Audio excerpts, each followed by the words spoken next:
Okay, we're going to start working on Bowsette's outfit. So the easier thing to do is, like I said in my last video, is do some black trim or any kind of color trim around your outfit that you're going to be painting. So it's easier to actually see what you need to do.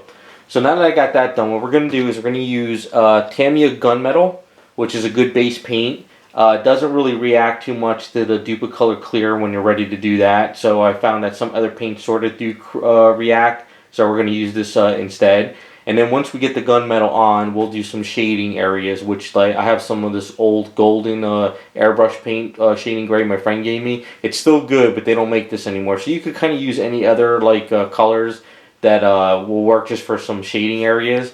So the idea now is, after I thought about this, what we're going to do is we're going to do her outfit as like the latex shiny. Her boots are going to be latex shiny. But the arm guards, the leg guards that are going to have all the spikes in them, that's going to be like a leathery black. So what we'll do is we'll do a black on that with like a satin finish with maybe a little hints of brown in it. Not like light brown, like a darker brown to make it look like a leather. I think that'll kind of break up the outfit a little bit more than just doing everything latex looking. I think it's kind of fun to break up whenever you use like the same colors, whether it's like going to be in all blacks, you know, like latex, or if we're going to do all reds or going to do all blues. You kind of break up the colors a little bit on the item, and it just makes it pop a little bit more.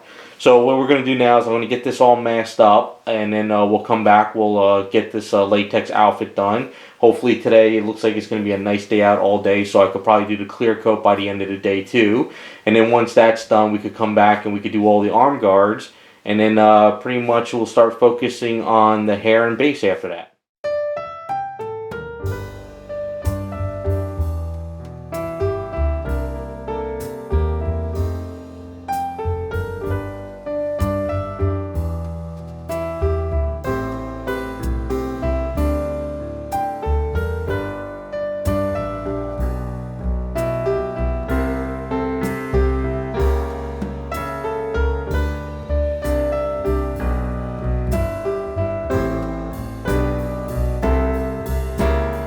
Alright, so we got that pretty much all set up. So what I'm doing right now is I pulled off all the silly putty and the masking. So what I'm just kind of cleaning up the edging a little bit. And I gotta let this kind of cure for the night. I don't like to push my luck, especially with car paint. Even though it says it could like cure in 30 minutes, I like to give it like 24 hours or more, especially out of the can. So I don't know how well you can see it in the camera, but she's really shiny latex now. So I think once this cures up and we can actually do the bands like in just like a black leather, I think it all should come together, and then we can actually start focusing on the hair. And then I guess all the spikes and the little trinket stuff, earrings, I could kind of add later on. And then pretty much get her done, and then we could focus on the base.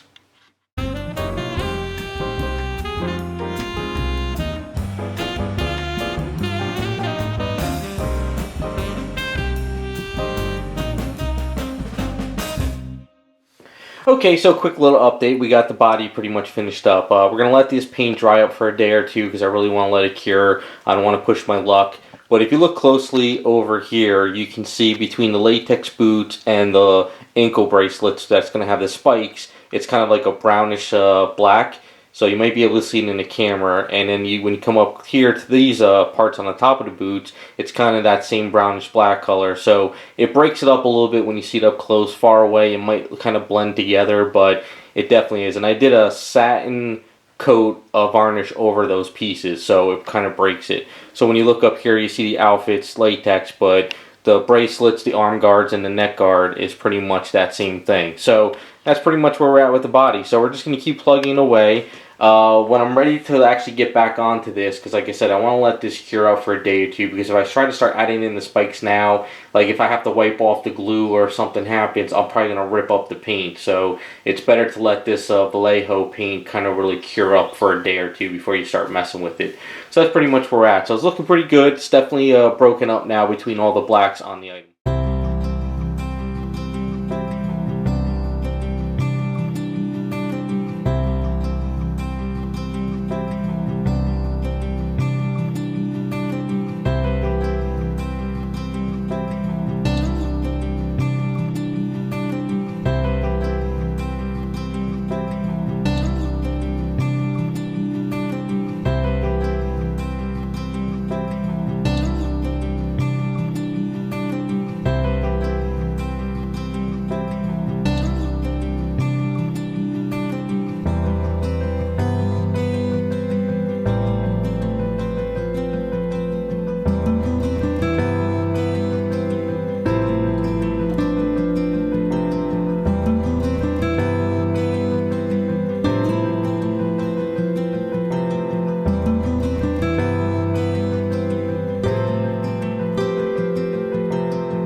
Okay, we're going to keep plugging away at this base. So it was real simple, just paint it gray, white paint dry brushing on top of it, kind of do a little bit of a blend like in the dungeon areas, and you got your bricks from Super Mario Brothers.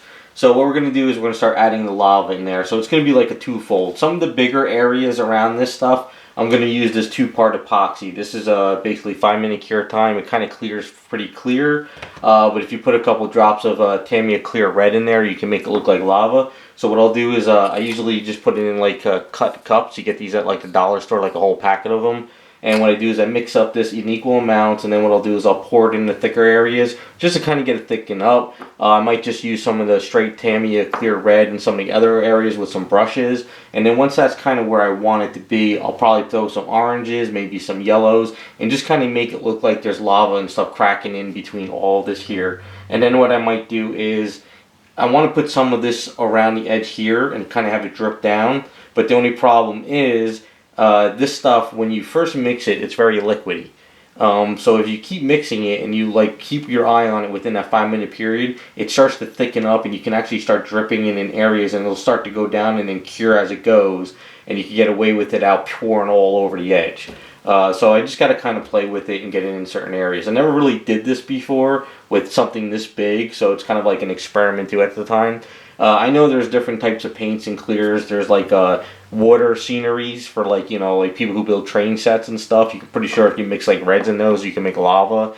You can use like crystal clear resins and do resin in between here and let it dry. But the only problem is some crystal clear resin, especially from Smooth On, takes like 24 hours to cure. It's kind of a long time. Plus, I would need really hot weather to do it because right now it's still like around that 65 weather. I like to be at least around 80s and 90s to do any crystal clear type stuff. So I'm just going to mix this in with some clear red. I'm going to drop it in some areas, let it cure up. And then what I might do is just go in there with the paintbrush and do some other areas. And then as I start to work on it and I start to see how things are working, we'll start adding in yellows and oranges and sort of kind of really make this look like it's got lava between all this stuff and make it pop a little bit more.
Okay, so you can pretty much see what I did is, it's kind of hard with white, because if this was more of like, like a grayish, like street color, you could get away with doing more of like the reds and kind of making the heat coming out of it more. But since this is white, we don't want to go too crazy and start making it look pink. I still got to do some touch-ups, but you could kind of see how putting all that epoxy in there looks like the lava and like it's kind of like flowing up through.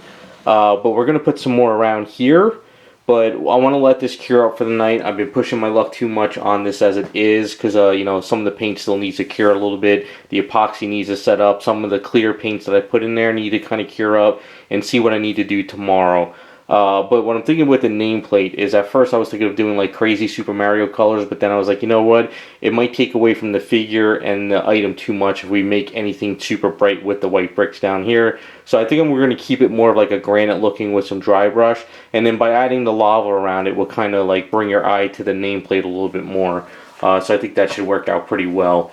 So hopefully tomorrow we can get this finished up. I still got some touch-ups, like a little spot over here and stuff like that. but it's a little bit tricky with white bricks. If it was like a granite, if it was a darker color, you could get away with making it look like heat around the bricks more. But since it's white, you got to be careful not going too pinkish on it. But I think with the lava in there, once she's back on it and finished, it'll come together.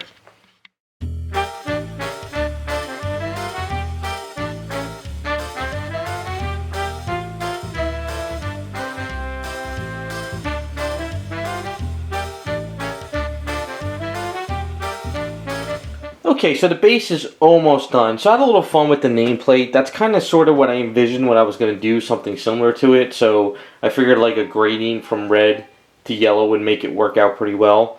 So you can pretty much see how that looks. And then what I'm going to do is I'm going to make it shine though. What I'm going to do is I'm going to mask this off after this cures out for a little bit. I'm going to gloss coat this piece. I want to make this look fairly shiny and this kind of like flat. And then we'll add some more of the lava going over this. Maybe we'll put a couple of drips over the top of it too. And then the base will be done.